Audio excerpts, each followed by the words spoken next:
서 여러분과 함께 마테오가 전한 거룩한 복음입니다.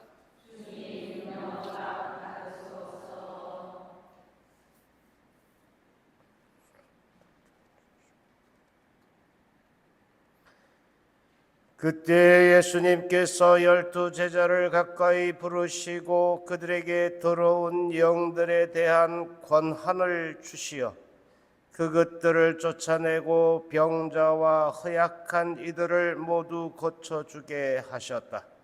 12 사도의 이름은 이러하다. 베드로라고 하는 시몬을 비롯하여 그의 동생 안드레아, 제베데오의 아들 야고보와 그의 동생 요한, 필립보와 바르톨로메오, 토마스와 세리 마테오, 알페오의 아들 야고보와 타데오, 열혈당원 시몬, 그리고 예수님을 팔아넘긴 유다 이스카리옷이다. 예수님께서 이 12 사람을 보내시며 이렇게 분부하셨다. 다른 민족들에게 가는 길로 가지 말고 사마리아 사람인들의 고을에도 들어가지 마라. 이스라엘 집안의 길 잃은 양들에게 가라. 가서 하늘나라가 가까이 왔다 하고 선포하여라. 주님의 말씀입니다. 그리스도님 찬양합니다.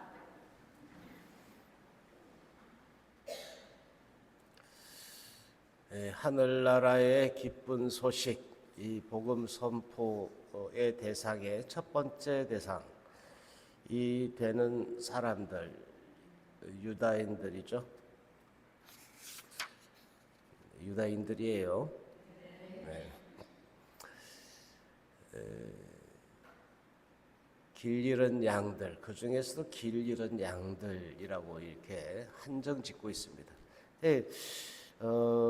이방인들에게로 가지 말고 사마리아인들에게도 가지 마라라고 이렇게 이제 규정을 이렇게 갖고 있는데, 어쨌든 우선적인 선택, 예수님이 이 당신의 하느님 나라의 기쁜 소식, 복음을 전하는데 우선적인 선택은 가장 가까이 있는 이웃이 될 수 있고 가족이 될 수 있는데, 그 가족들을 우선시하여라. 근데 그 중에서도 또 길 잃은 양들을 찾아라.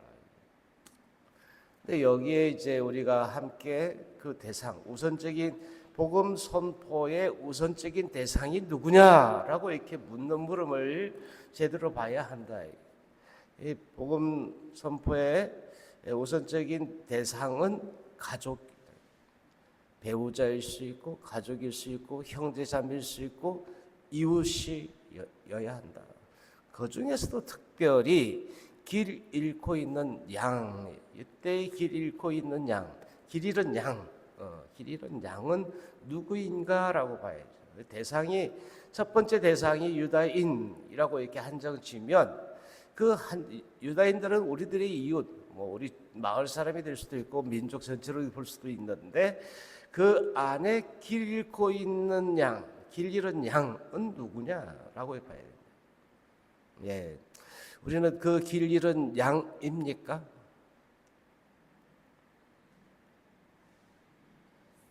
길을 찾은 양이구나.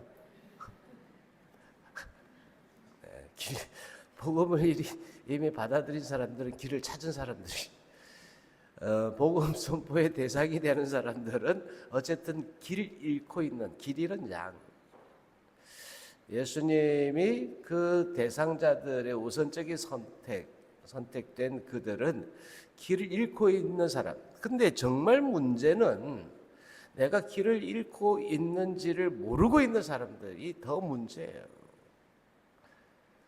외적으로 드러나는 것은 금방 알아차리죠. 자신도 알고 주변 사람들도 알고, 그래서 길 잃은 양이라고 바로 식별이 되지만, 그러나 외적으로 드러나지 않은 아주 괜찮은 건강도 그렇고 외적인 그 일들도 그렇고 굉장히 빵빵한 그런 상태에 있는 사람들에게는 그가 길 잃은 양인지 어떻게 하느냐.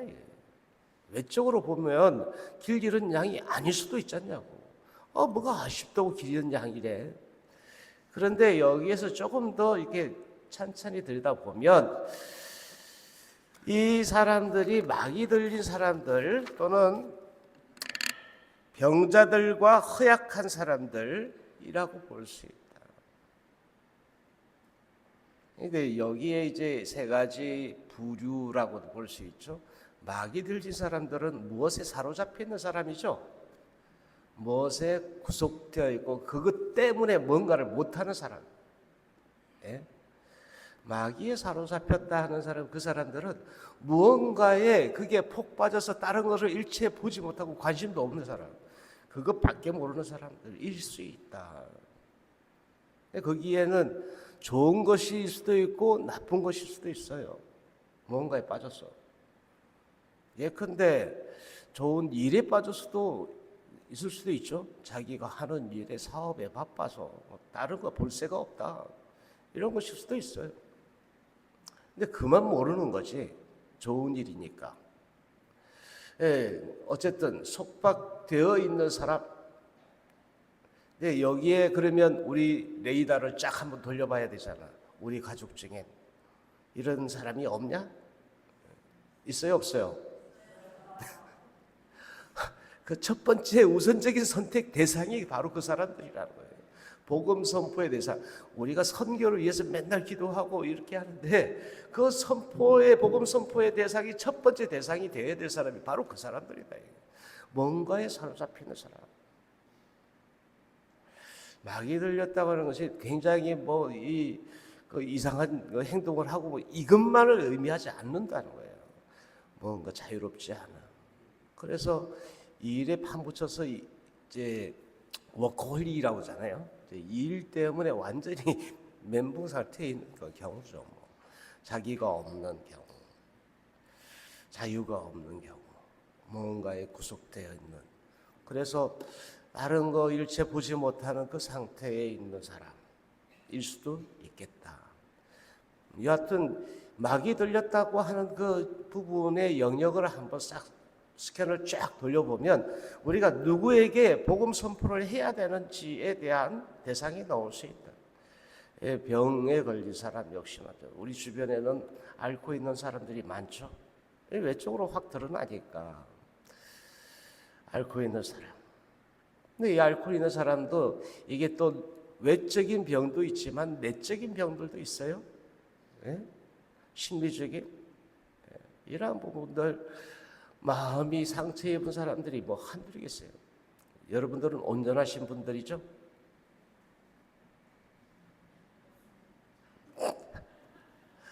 네, 왜 웃기만 하실까? 어쨌든 우선적인 대상이 그렇다. 병에 걸렸다라는 것을 인지하는 사람은 그래도 치유될 수 있어요. 그런데 그것을 인지하지 못하는 모든 그 치유의 시작은 그것을 라고 이렇게 자기가 그걸 깨닫는 순간부터예요. 인지한다고. 근데 그 인지하지 못하면 나을 가망성이 거의 없다. 중독 같은 경우도 마찬가지예요. 아까 이제 마귀 들렸다 이렇게 하는데 중독도 마찬가지죠. 알코올 중독도 마찬가지고 도박, 그 밖의 것들에 대한 약물 중독도 마찬가지입니다. 이건 병이라고, 병. 근데 병에 걸렸다라고 시인하는 순간 거기서부터 벗어날 수 있는 시작이 되는데 그렇지 않다고. 그걸 인정하지 않으면 거기서 벗어날 길이 없다. 병도 그렇죠. 그 다음에 허약하다고 그런 것은 뿌리 깊지 않은 거예요. 뿌리 깊지 않은 거예요. 왔다리 갔다리는 하는데 그 맛을 제대로 느끼지 못하는 사람. 우리 교우들 중에서도 그럴 수 있어요. 이제 미사엘이 열심히 나오는 것 같지만 그 안에 그 복음의 단맛, 꿀맛을 제대로 느끼지 못하는 안타까움이죠. 허약함. 신앙의 정도에 있어서도 마찬가지일 겁니다. 이 복음이 제대로 들려지는 것. 이 복음이 이 하느님 나라가 시작되었다, 가까이 왔다라고 선언되어지는 바로 그 순간 하느님 나라를 사는 사람이 되어야 되는데 그렇지 않고 그냥 부정적으로만 보는 거예요. 맨날 안 돼를 입에 달고 살아. 안 돼. 안 돼요, 못 해요. 예? 돼요, 괜찮아요, 할 수 있어요. 이래야 되는데 우리는 그 입에 달고 다니 안 돼요, 안 돼요, 못 해요, 못 해요. 이걸 입에 달고 다니는 사람 허약하죠. 허약하죠. 주님은 늘 감사하라고 하잖아요. 기뻐하라고 하잖아요. 걱정하지 말라고 하잖아요. 그런데도 그 복음 말씀이 우리들에게 확 와닿지 않는다면 우리는 아직 허약한 자예요. 허약한 자. 튼튼하지 않다는 거예요. 뿌리 깊지 않다는 거예요. 그 대상이 나일 수도 있다.